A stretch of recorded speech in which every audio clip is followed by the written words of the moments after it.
All right. Good evening, good morning, good afternoon, wherever you are. Welcome to the Inner Circle Live Agent Session. I'm your host for tonight's session, Benny Allen, along with my awesome partner, Mr. Ryan Carthage.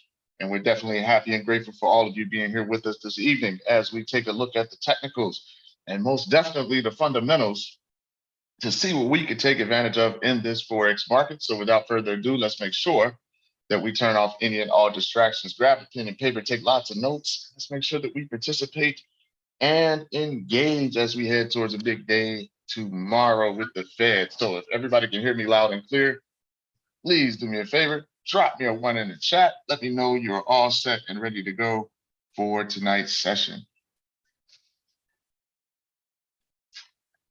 All right, see the ones coming in. I appreciate it. Marshall, JC, David. Okay, thank you very much. So let me close this out and we can get right to it.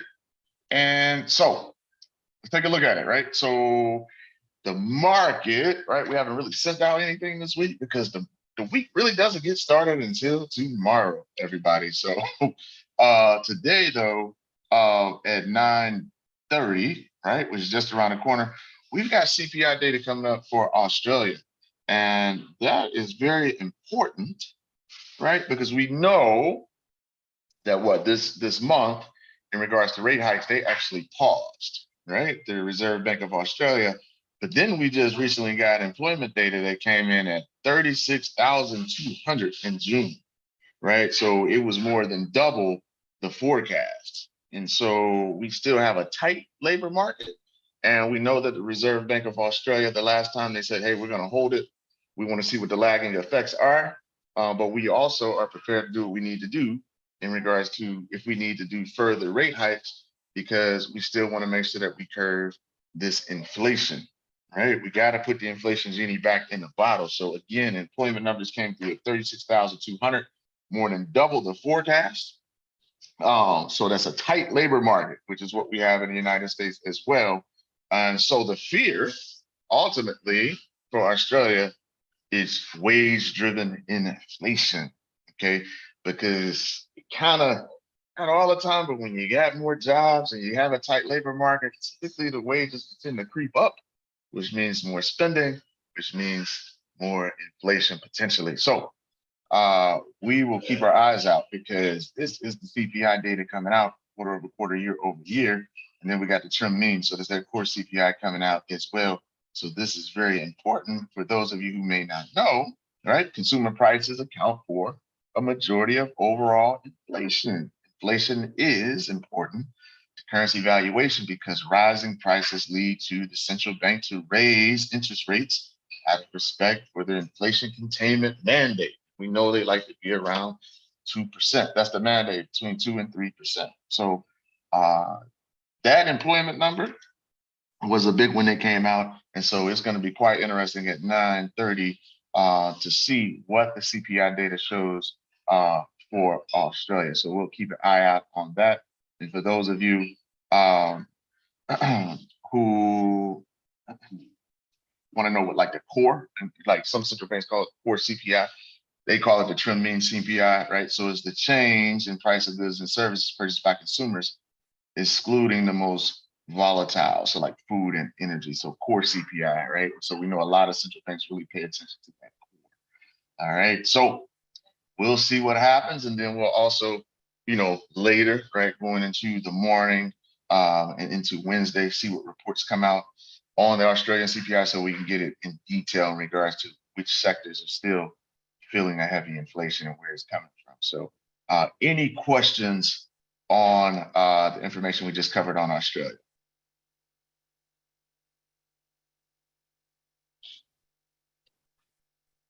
No, pretty clear.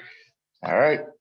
So we are in wait and see mode, which is what we've pretty much been doing all week. Of course, if you're playing those longer swings, CAD yen, dollar yen, things like that, those are longer term swings that we've been doing pretty good on. But in regards to adding new trades and things like that,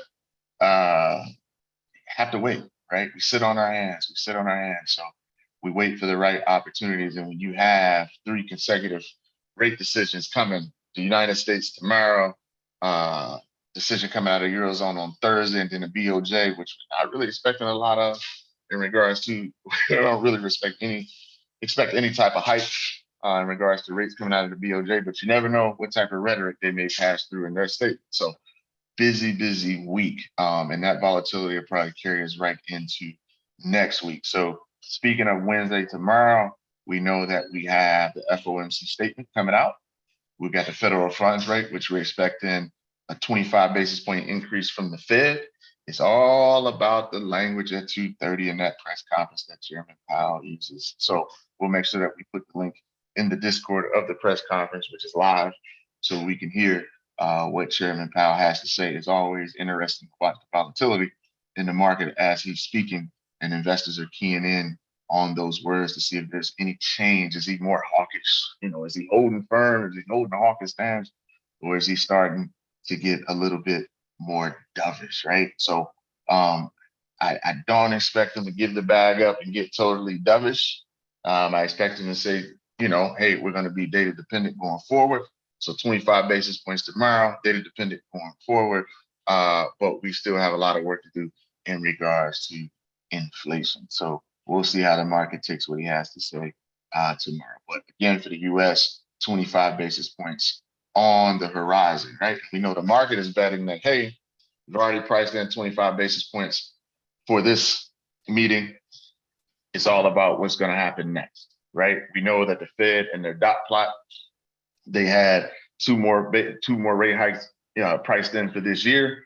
So the market is banking on that we may not, right, get that second rate hike for the during 2023. So they're looking at 25 basis points tomorrow and then a potential pause from the Fed, but we shall see. Nothing really surprises me in this market anymore. Give me 1 second, everybody. Something out. Okay. And then we've got Thursday. Of course, we've got the European Central Bank that's going to be meeting for their rate statement, monetary policy statement. And the press conference is at 8:45 with President Christine Lagarde, head of the European Central Bank.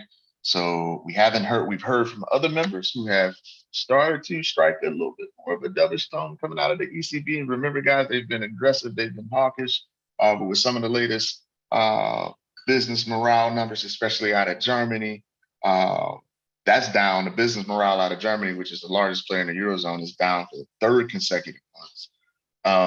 And then we know that not too far back, they had the 2 consecutive quarters of negative GDP, so a technical recession.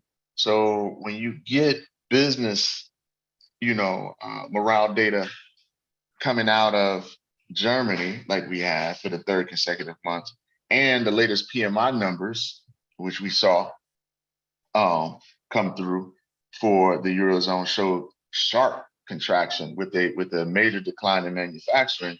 You start to get fears on whether or not, hey, yes, the Eurozone went into a technical recession.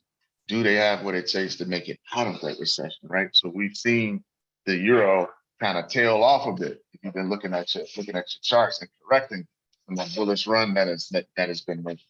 So we definitely, hold on 1 second, guys.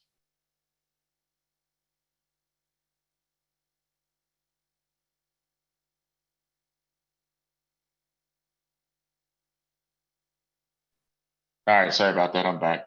So, we definitely want to keep an eye on the tone, right? So we know we're expecting 25 basis points out of the ECB, but what we really want to pay attention to on Thursday is that monetary policy statement and the rhetoric from President Christine Lagarde, head of the ECB. All right, and then at 8:30 we've got GDP numbers and unemployment numbers coming out for the U.S., so that'll be big as well. So a lot going on. And then as we talked about later, it's always tentative with the Bank of Japan. In the wee hours of the morning, probably you're gonna get the monetary policy statement and the BOJ policy rate coming out. which they're expected to hold. So never know what surprises can come. And then we got the press conference that's tentative on into Friday as well. Any questions over any of the fundamentals? Bottom line is big. Next few days are huge for the markets.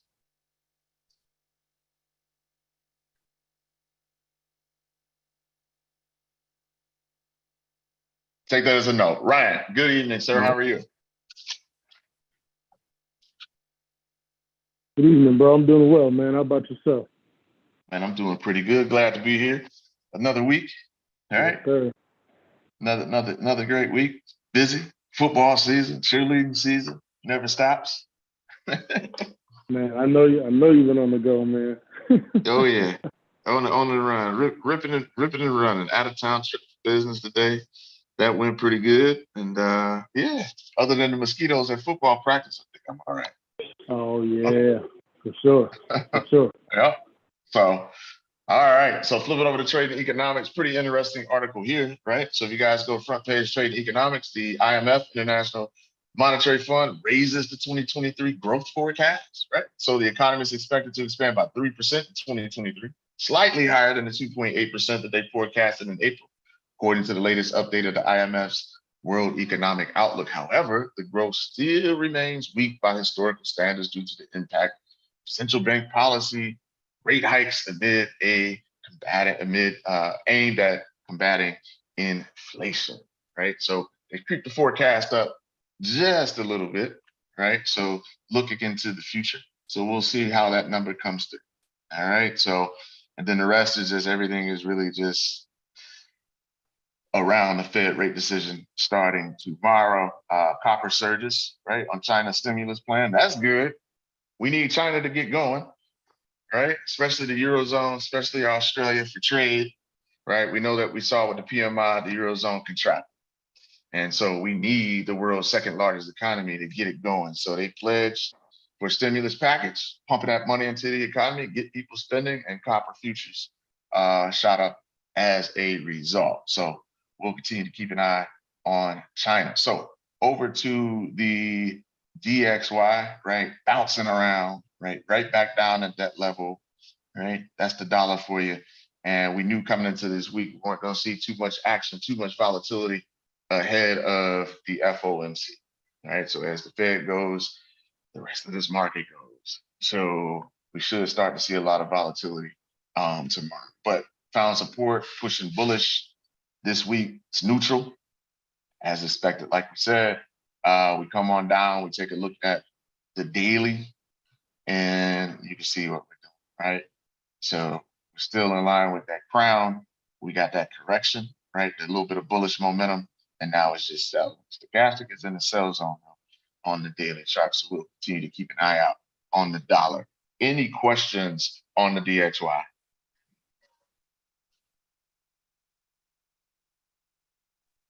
No. All righty. Ryan, anything regarding the dollar? Anything else that you might have picked up on? I know you've been busy as well. No, just in the waiting. Just in the waiting, but nothing additional. I'll tell you what you talked about. Okay, cool. All right, so goes it. So let's dive into the charts. Take a look at them. We'll blaze them quickly for the rest of the night. Again, not really looking for things to get moving until tomorrow. We could see some work on these Aussies, right? We got CPI data coming out here not too long from now. So we know if we look at the daily chart on this Aussie CAD, where we are, right? This is, we got a bounce, bullish bounce, right? Especially after the momentum from the jobs data has kind of been riding pretty good, but we're neutral, we're moving sideways, right? So we're not seeing any type of reaction yet. We may see it at 9:30. Of course, this is that 4-hour play, and you can see how it's just hovering within our AB boundary. Okay. Last impulse move was up, right, with that bullish momentum, and now it's just stalled. Stochastics in the sell zone. So we'll see what happens here in about 12 minutes with the Aussie CAD. Moving on to the Aussie Swiss.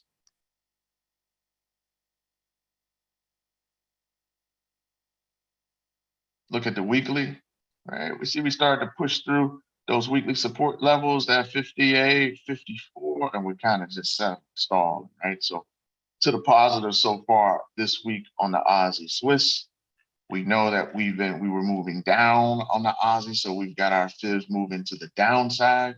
We got to pull back to a 382 up against daily and weekly resistance, and now we're kind of just stopped, right? We always say we need a catalyst, okay? We need that gas in the engine. And so this is the perfect week with fundamentals lining up throughout the rest of the week, starting with this CPI tonight, pretty much, and then moving through Wednesday, Thursday, and Friday for us to get some movement in the market. So here on the 4-hour, we've got a 382 pullback. We got a reaction around that 80-20 zone, but you can see here where we're just stalling, right? Things are just stalling. Things are quiet. Right? See which way it wants to move at 9:30. No way to predict it. No way to predict it. Any questions on this Aussie Swiss play? Right? Double top there. We'll see what happens. No? No. Nope, no All question. right. Cool. So let's keep it moving. Aussie yen. Hey, we know we've been bullish against the yen crosses. Okay. Pretty much plan to stay that way. Are we going to have corrections? Yes. All right. But we can see our weekly, what is the monthly stochastic that we identified is running bullish still. Okay. And you can see we opened up the month down, but look how it's been pushing long, especially after that jobs data. Here, we've got a 382, and we're struggling at this 95, 60, 69 level. So let's see, right, if we can get price to move with the CPI data coming up at 9:30. But so far, we've gotten a reaction off that 382, and we've been moving bullish. Now that's stochastic. It's in the sell zone, so that momentum may be slowing to the upside. This is what we look like on the 4-hour with the cloud. Okay, so we got a beautiful correction to the downside, right? 8-6 retracement. So we expect, if we stay bullish, we expect that 1.18D extension right at that monthly level at 98.50. And we're on the top side of the cloud. We've got a Kumo twist. We've got a bullish cloud up ahead. We've got a lagging span that's broken above the cloud and is now above price. So we just wait, right? So if you're in this trade long, right, you're up right now. If you're looking for an opportunity, it's just breaking through the cloud. It's testing our Tinkinson, right? And so we'll see if it holds as support. It's all going to come down to that data, right? So we will wait and see. Any questions on the Aussie yen? It's creeping along, but it's moving to the upside right now, right? Okay, so we're making higher highs and higher lows. Okay. So when we're going through these sessions, one thing you ask yourself is, hey, do my charts look like this? If not, why? And do I need to question, right, why the chart looks like this? Because sometimes we're wrong, right? So you can bring your ideas to the table and we can entertain those ideas, and maybe we can come to a consensus that the charts need to look another way. Okay, hold on one second.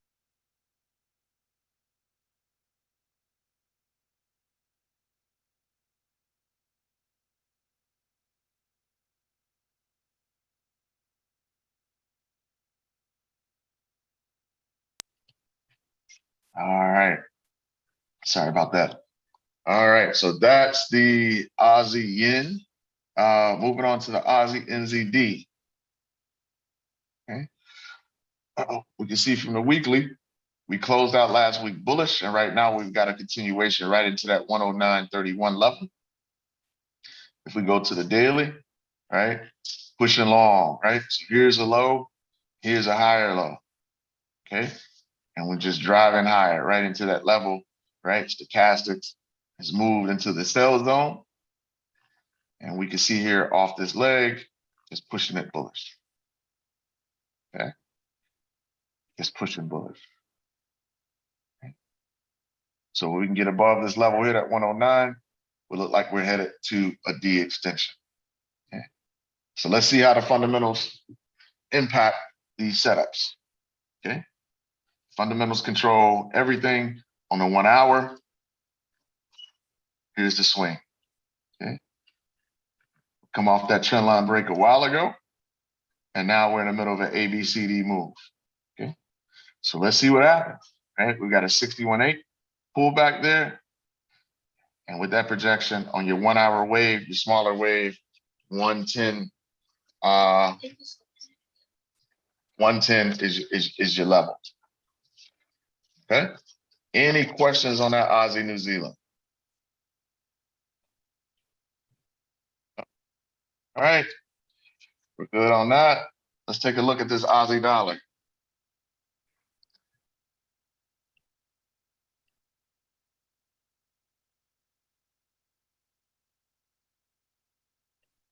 All right.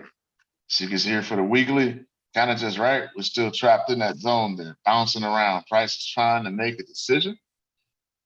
And if we come to the daily, we can see where we double topped and we got that push down. But look at what's happening here. Right? We're respecting that support area so far again. Right? So it'd be interesting to see what happens. Okay, because we've got a low. Okay. We need this candle, right? We're looking at this daily candle. We need it to close higher and you will have a reconfirmed support zone. Okay, so it'll look something like this. All right, something like that reconfirms. And then maybe, right, we watch this pair for tomorrow to see how the market responds. Not only to the CPI tonight, but also tomorrow with the Fed. Right, so we've got a low, we got a higher low. If this holds, right, we close out the day, then we'll have another confirmed low there, another swing low, and then maybe we look to make a higher high through that 68.95. Right? But as the Fed says, that's all going to be data dependent moving forward. Okay, we come down to the 4. Okay, and I've just been watching this one, right, horizontally. But you can see how it's coming right back down to that area. Right? We got a stochastic not aligned, right? We're in the sell zone here. So we got some misalignment there. So I'm not involved in this setup. Just kind of have everything on pause, just waiting, right? This is the breakout from before. We know, right? We looked at this level here before, that's 61.8. All right, but it's hard to tell right now. Right? So I'm just gonna clear these off. Just wait, right, to see what happens with the price action and then make a decision. Any questions on the Aussie dollar? Oh, No. All right. So it'll be quite an interesting end to the week this week. All right. Any questions on the Aussie pairs overall?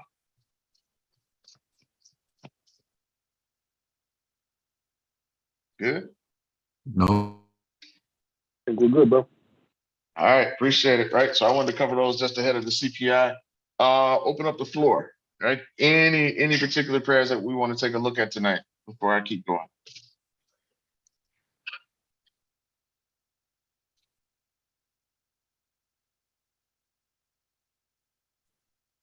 Euro USD. Euro USD. All right, we'll take a look at that. We got the Euro Aussie I seen come through in the chat. All right. GCAD.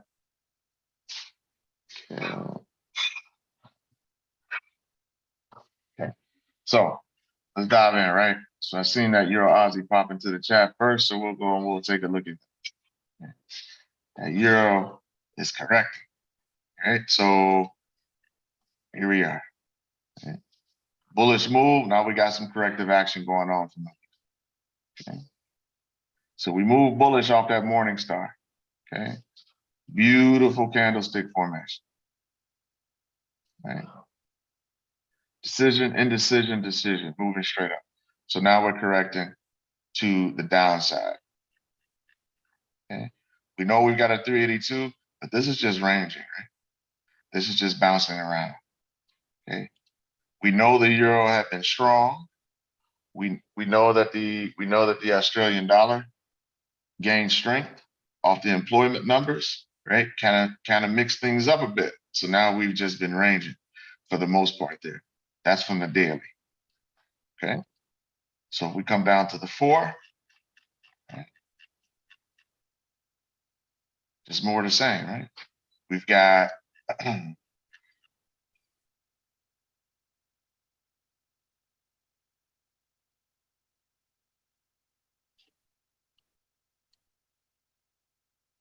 yeah, double check something. Make sure I got that. Hold on.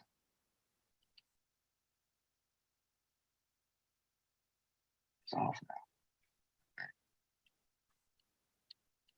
When I uploaded this, Ryan, they put forward another version. Did you see it?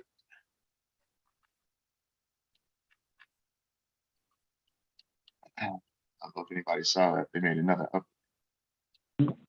I saw the pop up. I haven't had a chance to take a look at the details yet, though. Yeah.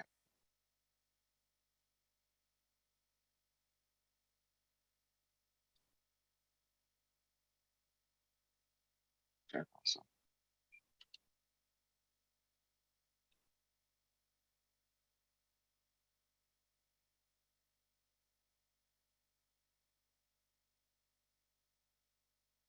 So in this range, right? We need to see if it's gonna find support, right? Are we gonna find support, right? That's moving sideways, right? I want to lock in, right? Since that Aussie gained some strength, we got the CPI data coming up, right? So this level right around here, around the lows, right? See if we hold in this zone. It's either gonna hold at this level and bounce, or we can continue for a further move to the downside on that right now. But there's the data right there. Look at that.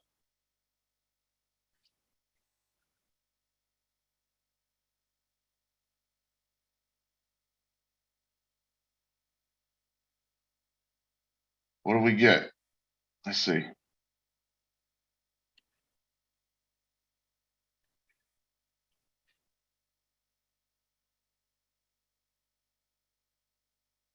Of course. Oh, all right.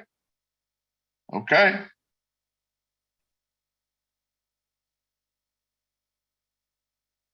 Forecast is 1.1, came through at 0.9. Your recruit came down lower. Year over year, 5.5 year over year came through kind of steady. All right. Well, hey, after those employment numbers, but that's going to be lagging, right? So we look ahead and see if they had anything pop up. All right. So you can see, right? Came in under forecast. So you can see you got a nice bullish move there, right? So the question becomes, does this continue, right? Does this continue to move long? Kind of tough with the ECB coming up. So maybe some short-term momentum to the upside, whether or not it sustains itself. I don't know how the market's going to react with the ECB, not tomorrow, but on Thursday, right? So let's see. We know we've been bullish on this, but we kind of got trapped in the range. So let's see what happens, right? Maybe we close above, back above that 163.80, we continue long. So we shall see on that, right? Here's that 1 hour move, right? That's been bouncing around on us. So maybe we get back, right? We work our way back and jet right through that 118 extension now, because it's been having, a heck of a time, but it's still within that AB boundary. As long as it doesn't take out the A, it has no choice but to go your way. Yep, you see that? It's pretty cool. It's pretty cool. So we got a little momentum. So let's see what happens. Let's see what happens. All right, but you can see how it's moving straight through the middle of the screen. It's range bound within this AB boundary. So let's see how things go. Any questions on that Euro Aussie?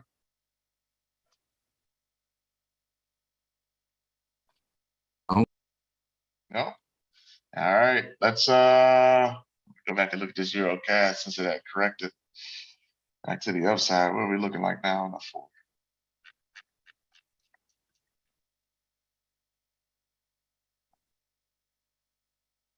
That might be ready to continue to the downside now, everybody. That's a high. That's a 4-hour high there.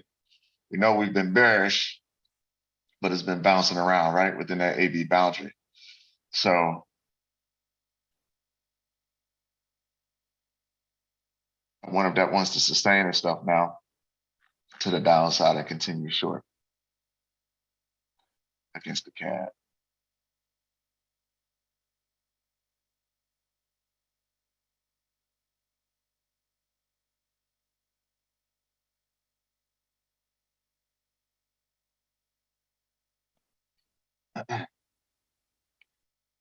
If I had it, yeah, running off the one. There we go. We get back below that 88, 81 level. We could be continuing, and maybe it's ready to make its final descent to that D extension. Keep an eye on that one.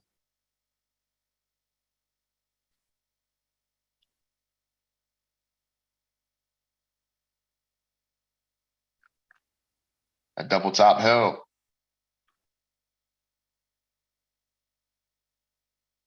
Four-hour stochastic in the sell zone.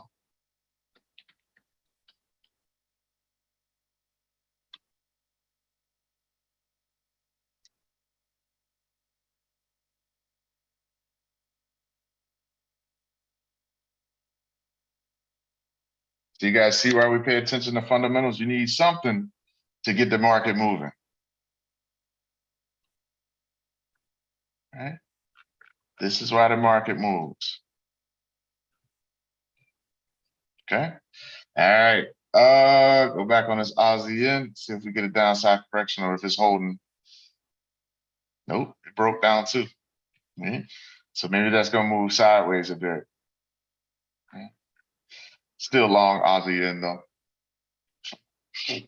So they do something to BOJ, but I guess it forced our 1 hour, right? A 1 hour fib. So we were good on that inner to outer trend line, right? ABCD waves, new AB boundary. And that data forced the pullback, right? Something has to make the market move, right? And that's what we're getting. So if you want, right, on this Aussie yen, if you're not involved in it, right, see if it can come into your sweet spot, right? This is what happened the last time on this last fib, right? So we picked that up, 61.8786 and went on. So, right, let it correct. See if it holds within that AB boundary. So you can move this stop down if you're playing it one, right? And that's your new setup if it holds, right? Because you look at it for the CPI, it came 0.8%, you know, under forecast, cool. The year over year was still flat. Trend mean came in at 0.9%. Have to read into the details, get into the nitty gritty of the report to see exactly where that inflation is easing. But year over year, it came through flat. Core came down. Right. So we'll continue to watch. We'll continue to watch. So that's a mixed data set, right? Strong employment numbers came through, double the forecast. Still, you got a CPI report that came through under forecast. So let's see. Let's be patient and see how the market reads that. All right. So we know right now in the short term, we've got some Aussie weakness. But I'm interested to see if that holds within that AB boundary and wants to get back long throughout the rest of the week. Oh, David. All right. Give me happy birthday. So happy birthday in the group. Happy birthday, David. Thank you. Thank you. Thank you. Happy birthday. Happy birthday. Happy birthday. You're committed. You showed up on your birthday. Yes, yes, yes. I try. Hey, happy birthday, sir. We wish you many more. Thank you. You're welcome. I Thanks for sharing. have a quick question, Benny. Sure, absolutely. It's regarding back testing software. What are you take? What is the take on it? We usually just go. I've never actually used back testing software, so I'm not going to be the one to give you advice on that. We usually just go back, you know, a year, 2 years, and just run and we just do it. We do it by hand manually, right? But I know there's software out there. I'm just old school, I guess. Yeah. So I'm just Sorry? What'd you say? Go ahead. I'm sorry. I was saying there's manual. It's a software, but you could go manual too. Yep. Yeah, we because we use the fibs, so we just go back to a certain point in time and we just run the fibs forward. Okay. That's what we do. Okay. To see how they play out and see what the strike rates are for our sweet spots. Yeah. And you just pick a time frame, so if you like the 4 hour, the 1 hour, the 15 or the daily, however you want to play it, like that's how Ryan and I do it. We always plan some time every year to do that, to go back.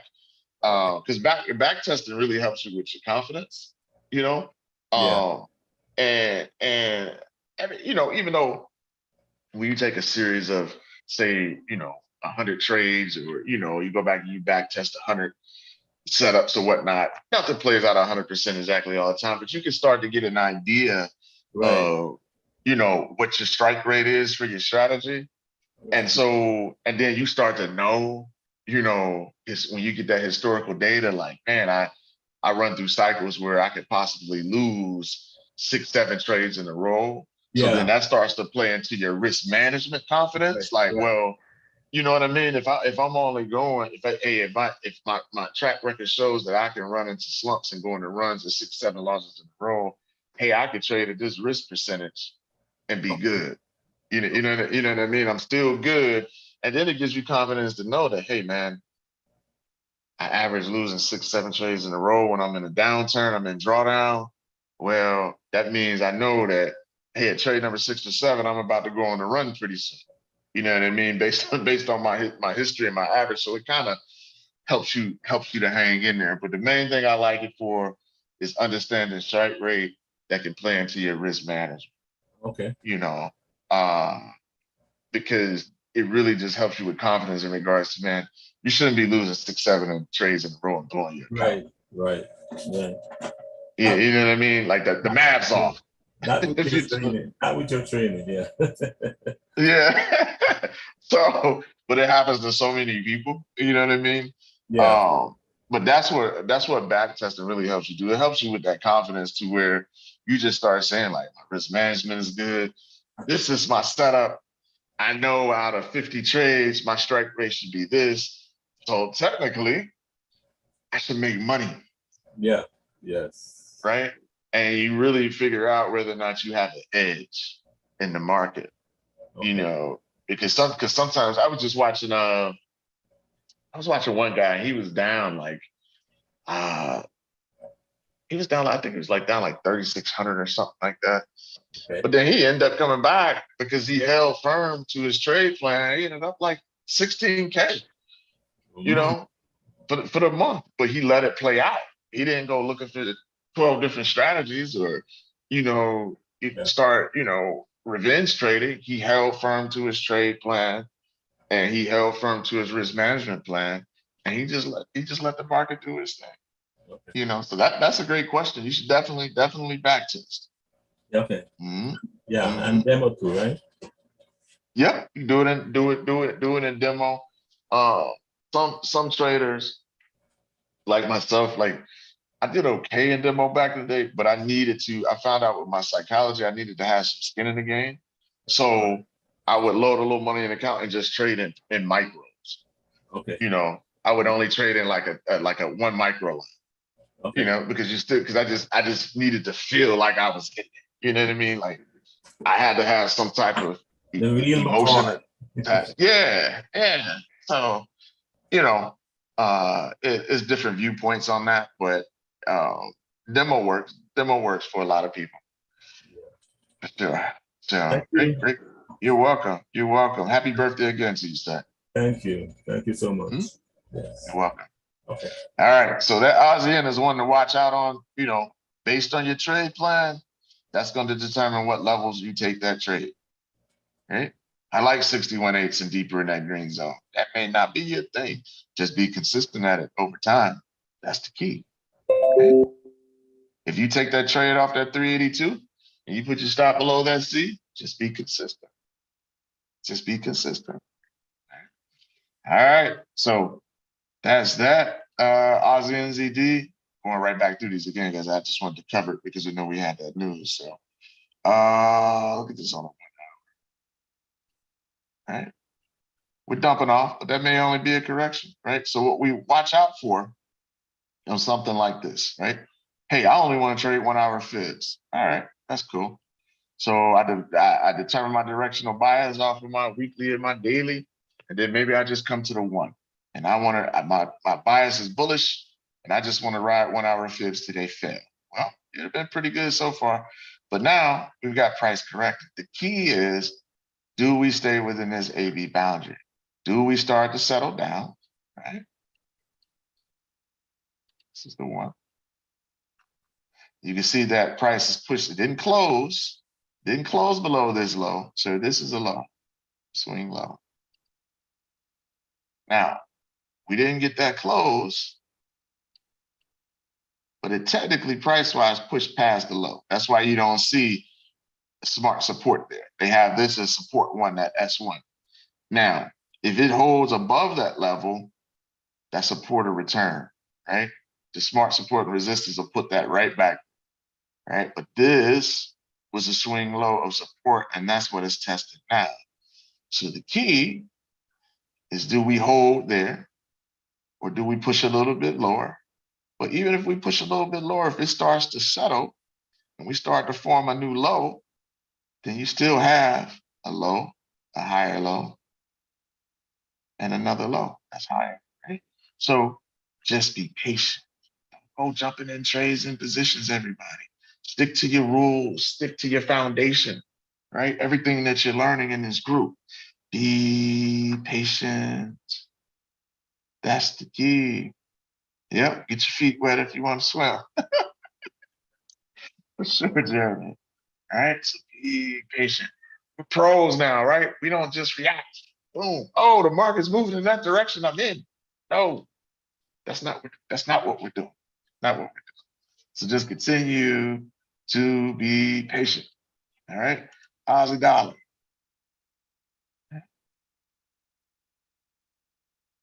Okay. We see. Let's go to the one and take a look at it. Okay. So there's that fib. It's pushing it right back down. Right. I'm gonna eliminate this inner trend line now. Okay. Okay. So if we're using that fib, it's pushing it right back down to support. This is gonna come down to tomorrow, everybody. This Aussie dollar and what it wants to do. Okay. What it wants to do. You had a double top here, reacted nicely off that 68.95. Okay. You just play it how I had it before. Just looking at horizontal support and resistance. It's just doing the dance. Not much there right now. Okay. Not much there. If you caught the short off the double top, good. But right now, it's just playing around. So we wait and see. All right. So let's take a look at this Euro USD, because we had a request on that.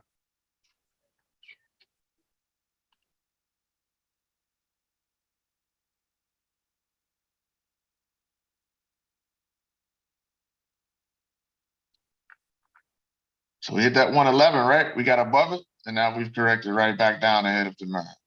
Okay. So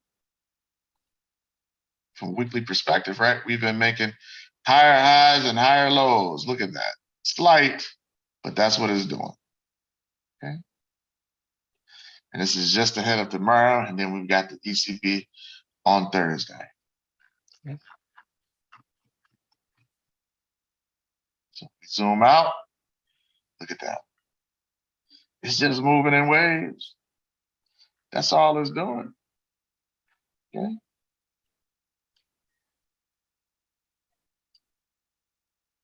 So then, right, we think about our thought process and our trade plan and our rules. And you say, you know what? I have been overall bullish on the euro.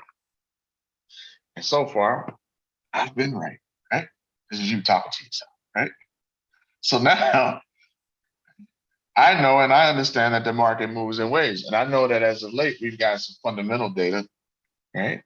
Germany, Eurozone business morale down for the third consecutive month. PMI came through before that showing contraction, right? Sharp decline in the manufacturing area, which means we're not manufacturing, we're not exporting. Hey, we've got a lack of demand. I got a feeling a lot of that has to do with China, what's going on. They just pump stimulus. But with all that being said, this market has been running in an uptrend against the dollar, and we are now correcting. So we're in an up retracement zone. So if my idea, now all of this can change tomorrow, right? In regards to how deep within the zone this may go with the Fed and how the market reacts. But technically right now it's saying, hey, I'm in an up retracement zone. I'm bullish on the euro. Okay, pending ECB, right? Statement, press conference, all that good stuff. So I already know now from my 4 hour, if I'm trading this 4 hour, that's my chart. I'm not buying it right now. Why? Because my trade plan tells me that I need a 61.8 correction.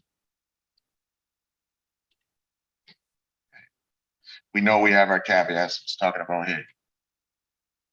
The trade plan on this space is that I need a 61.8 correction or deeper.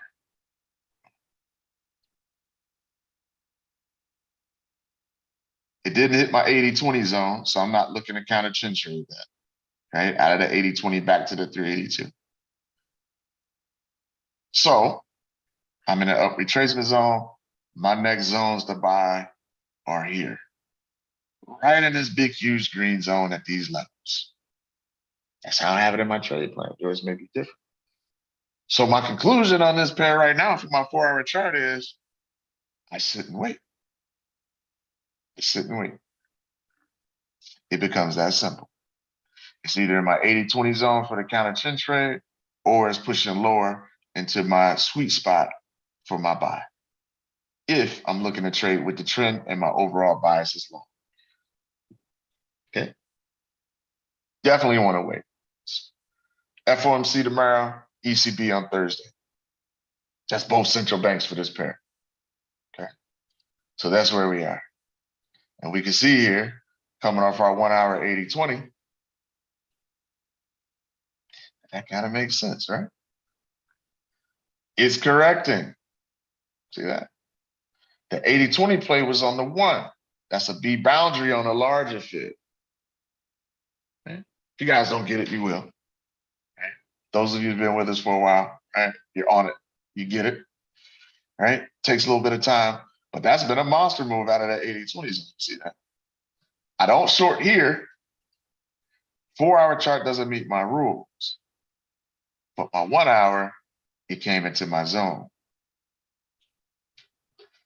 Everybody follow me on that? Drop me a 1 in the chat.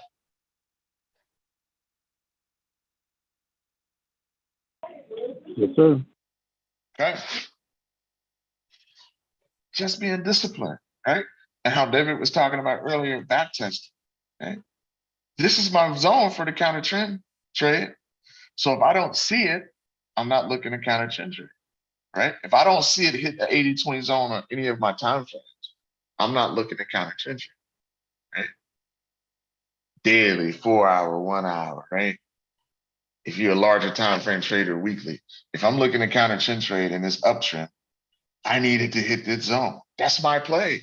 That's it. All the rest of the stuff that goes on in the world of trading, I don't care about. Okay.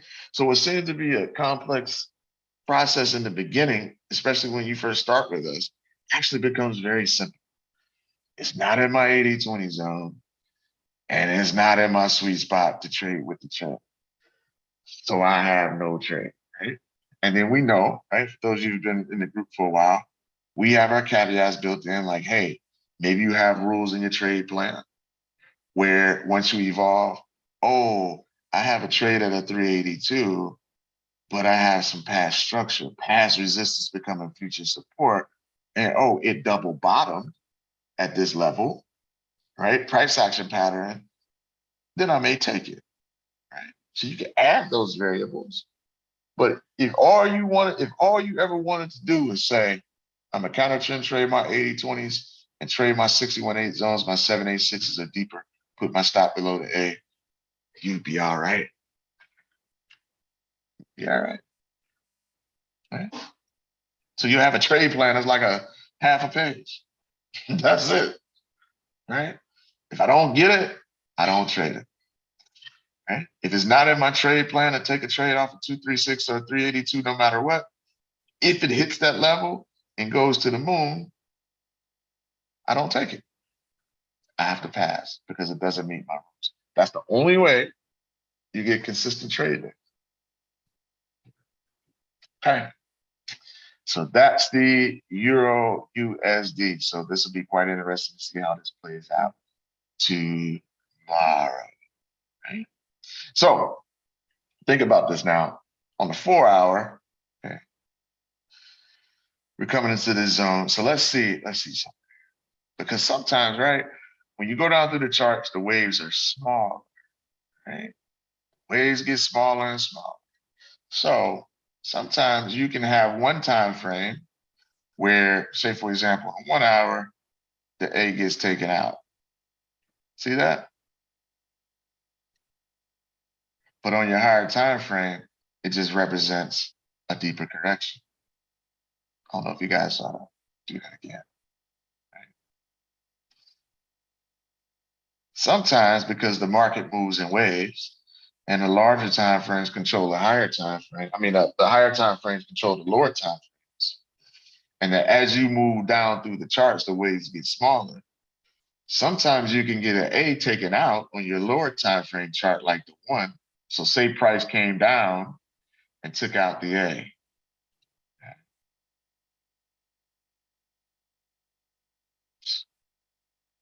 Wrong tool. I just use black. And took out the A. Boom. Took out my stop. At times, it still doesn't mean, right, that uptrend is over. I'm just making a deeper correction on a higher time frame. See that? That uptrend is still intact.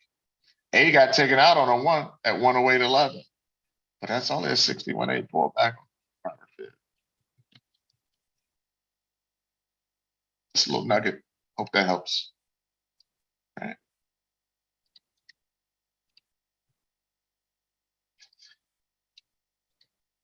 Dealing with the fractal market. Awesome, right? Because sometimes, right, that happens. You're like, what in the world? Like, I was bullish. Depends on what time frame you plan on. Okay? Depends on what time frame you plan on. If you plan on a 1 hour, yep, you just lost that trade. You did, but you go to your higher time frame, you say, oh, this is still intact. And hey, if I want to play the 1 hour time frame, then I'm just going to sit and wait for price to find support. And I've looked at all my higher time frames and it's still a bullish trend intact, right? Then I'm just going to wait for it to find support and get back long. And a lot of times, what do we always say, right? If you're trading on a 1 hour chart or any chart and the A gets taken out, right? Flip your fib. And then a lot of times you end up in that 80-20 scenario.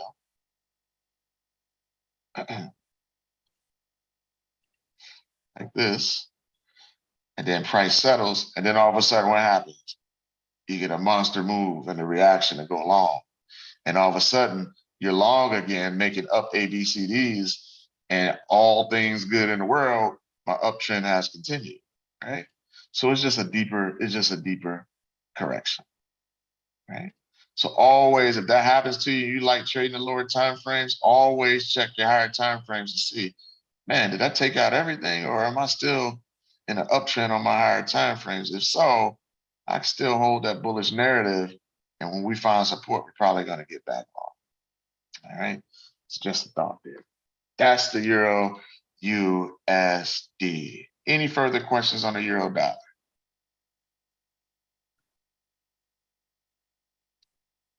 Question, but not exactly about the euro dollar. The way you just said that, Benny, it sounds as like if we can actually have a position on each time frame. So if I wanted a position on 4 hour, I could have something, then it might be something different if I have a position on 1 hour.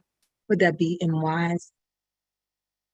No, what I would do is as you continue to evolve as a trader, and I understand your thought process, you know, find out what time frame you're the most comfortable on, right?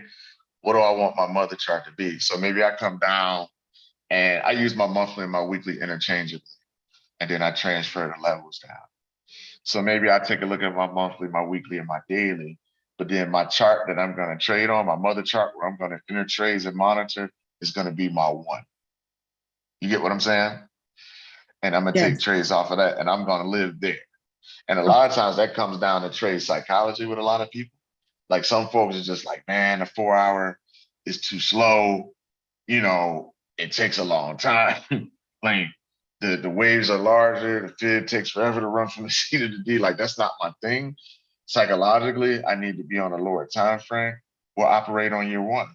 Or you may say my 15-minute, but I wouldn't take multiple trades within the same pair on a different time. Right? I like Thank your you. thought process though. I get it because it's like, man, like I eventually it's going U-turn, right? Right. Okay. Thank you. So yeah. So what you want to do is that's why you saw Jeremy put in the chat and Ryan talks about it all the time about dipping your toes in the water on the trade and using that risk management and trading small, because eventually, like, hey, I'm wrong on this one. Eventually, it will U-turn, and then you can always get back on that trade, right? Gotcha. You can always get back in on that trade. But what'll happen is if you're taking trades like that, it'll lead to over trading. And before you know it, you even though you may be saying, hey, I'm using risk management per trade, I'm using 0.5%. Well, you throw a bunch of trades together, that 0.5% all of a sudden becomes 7% in the market exposed. Right. And you over leveraged. Okay. And you over leverage, and you're not diversified in regards to your entries. You got all those entries on those different time frames on one currency. Yeah, that's good. You see what I'm Mm-hmm. saying? To Mm-hmm. where if you like when I'm swing trading, it's like, hey, I'm long the CAD yen and the dollar yen, but then I'm short, the pound dollar, you know what I mean? Or I'm short the euro NZD, like, but I'm dipping my toes. I've got it Absolutely. diversified within the currency pair. So yeah, I might have, 8 positions in at a quarter or 0.5%, but because I'm diversified, I'm gonna have some running negative. I'm Absolutely. gonna have some running positive. Eventually, I'm gonna have some taking profit, and then I'm gonna still have some in the cycle where they're running negative still. And then okay, maybe those hit a stop loss, but I just entered 2 more trades and positions that met my entry criteria on 2 other pairs. You know what I mean? So I'm Yeah. always got something in the pipeline. Yeah. But That was but beautifully I'm stated. Yeah. Thank you. I got that awesome. was very clear for me. Thank you. Awesome. Great question though. And great, observation, looking at the opportunity. So, but that's why we look at all the currency pairs, right? So we're always, diversified within the Forex market in a sense. Mhm. Great stuff. Pound cat. Want to take a look at that because that is right. If this pound is gonna stay bullish, which is kind of dancing around, but it's retesting the zone here now on the weekly. Right? It's retesting that area now. It's kind of just right bullish to neutral. But if we look to right, if this zone holds and we look to stay long, we've got a stochastic in the buy zone on the daily. Right, so we're just talking about momentum. Right, not a timing tool, just kind of a gauge to see where the momentum is. We've got a 382 that pushed up long. We're retesting this zone and we're trying to get bullish. So if we come down to the 4-hour wave, you can see, for example, we're right in the sweet spot. Right? Your zone is your zone. Okay. So if you traded this and this is your rule at 61.8 or deeper, then it's like, okay, I got a 0.25% in at the 61.8. I'm up right now. Okay. So say I got 0.5% in, 0.5% there at the 786, because I don't control this thing. All I know is that if price doesn't take out the A, it has no choice but to go my way. So I'm trading small. I got my stop. Okay. So off that 61.8 level right now, 296 pips or so, call it 300 pips.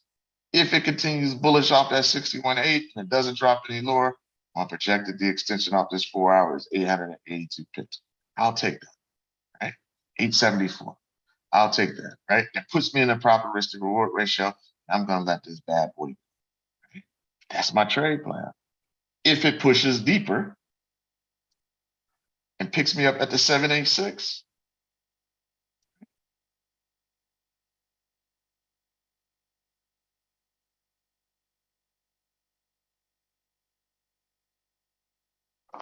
the idea and what we do is very simple.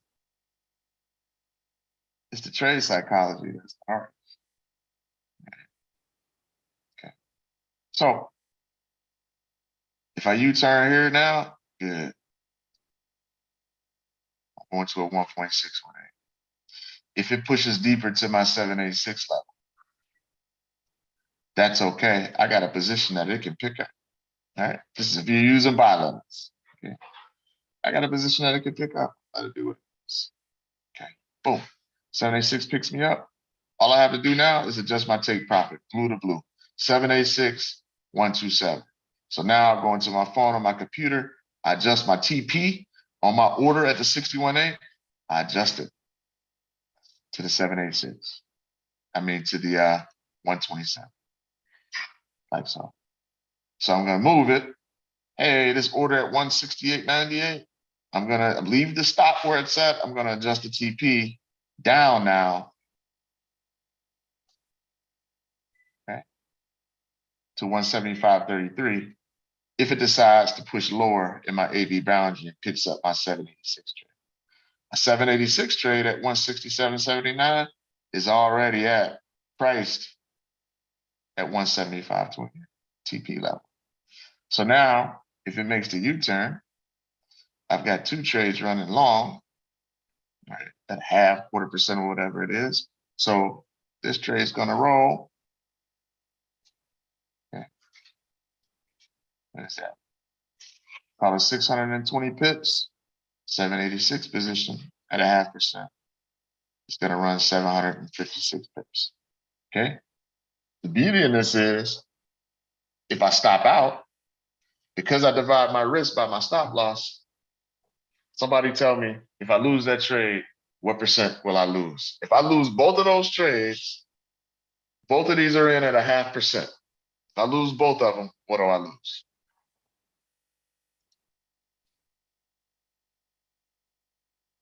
1%. 1%. 1%. Win the war before it starts. I know if everything fails and my idea is not good, I lose 1%. But look at what I gain to the upside if it goes my way.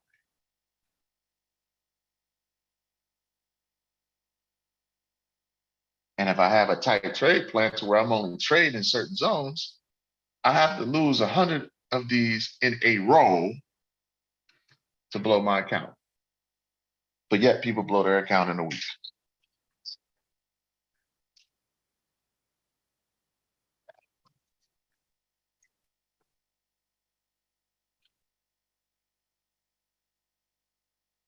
Think about that. You got to sell on the 15. What pair is that, Reese?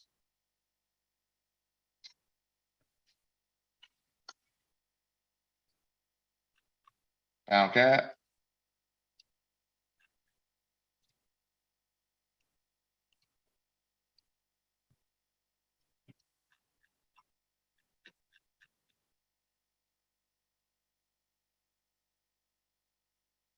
Run that off the top. Or you running it off the low? In a smaller setup.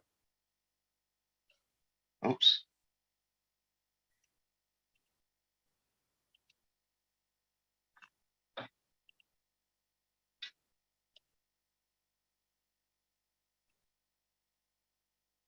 Yep, I see it right here. All right. Awesome. All right. Yep, we didn't quite get that 382. Okay. So this is what Reese is seeing, right?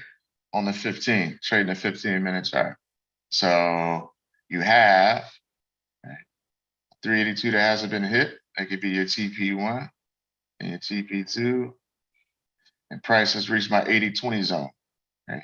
Shallow retracement less than a 382. We know price has the possibility to push up to the zone and then correct back down to at least a 382 for TP. Okay.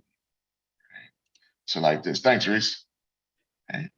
So if you trade on the lower time frames, right, like Reese does, this, even on your 15-minute, right, it's on your radar. Okay. Now it's just my confirmations. Do I use trend line breaks? Right. Do I, because it's in this zone, I divide my risk by my stop loss. So do I leave my stop wide? The wider the stop, the lower the lot size that I'm going to trade. Right. Still could be 1% risk, but when you divide that 1% by this stop loss, maybe it's 1 micro, depending on the size of your account. Maybe it's $5 instead of $10, depending on the size of your account. Or am I more of a timing type trader that likes to use tight stop losses? And I'm going to bring it down over my high, and maybe I wait for a trend line break, or maybe I wait for a break of support. See?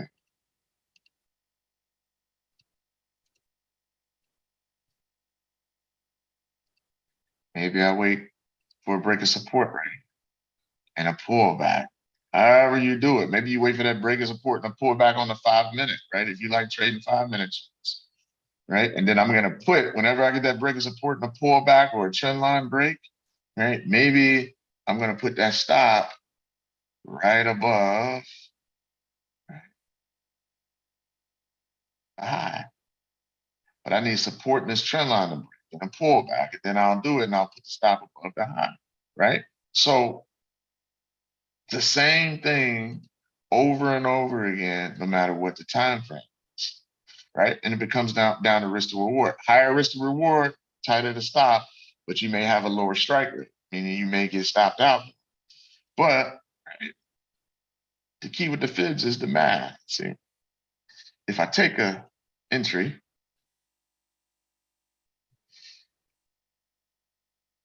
at a 127 and I put my stop at the D extension, as long as it doesn't hit that D extension, I expect it to correct. Right? So, right, call that 30 pips to my 382 is 55. It puts you in a positive risk to reward every time. The tighter the stop, the higher the risk to reward. The tighter the stop, the larger my lot size, right, is on my risk, right? So it just depends on who you become as a trader and what you prefer. But the overall concept and finding the setups is all the same. Look, with the trend, pull back 61.8 zone, D extension. New AB boundary, less than a 382, shallow retracement, price pushed up, broke the B boundary. We look forward to potentially stall in our 80-20 zone and make a move back down. That's the counter trend trade setup. So what we do can be explained in these two fibs right here. No matter what the time frame. So whether you like trading a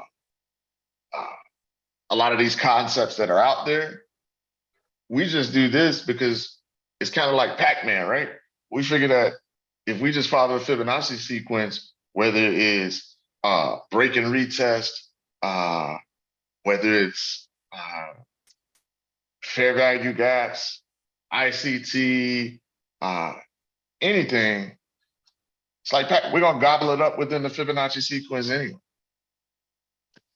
It's all gonna occur within the sequence. So those extra trades and extra positions and extra setups, extra confirmations, and all of that, we figure it's all within this anyway. That's just what we think. All right, Ryan, what do you think? I don't know. What are your thoughts? Yeah, I'm in agreement with what you said, bro. It all comes back to the basics of the same thing that we're teaching.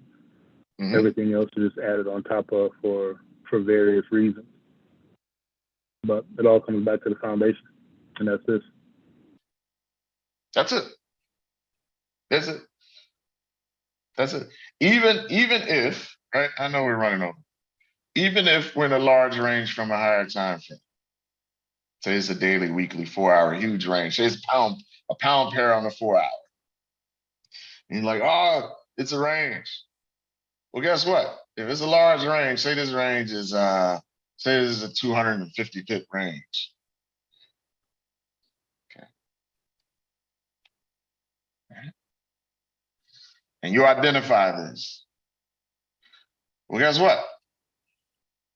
Okay. The market's not gonna move like this and like this in one line. From the top to bottom.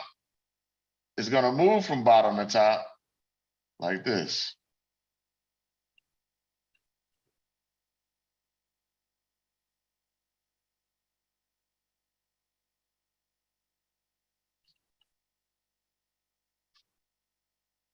It's gonna move top to bottom, if that's what it wants to do within the range, like this.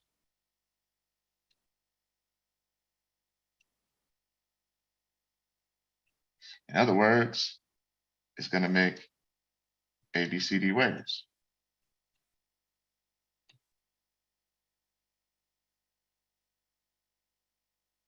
Even in the range.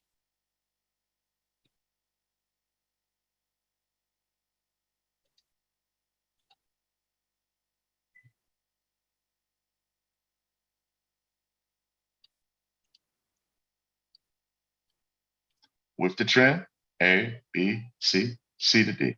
Sweet spot, 61 deeper. Why do we like the deeper retracements? Because the deeper the retracement, the better my risk to reward, right? Sets me up automatically. If I want to put my stop below the A, right? Which is not the obvious place for the stop. A, B, C, D. New AB boundary, shallow retracement. Opportunities to counter trend trade, yes, 80-20 zone. That's it. It's nothing more than that, everybody.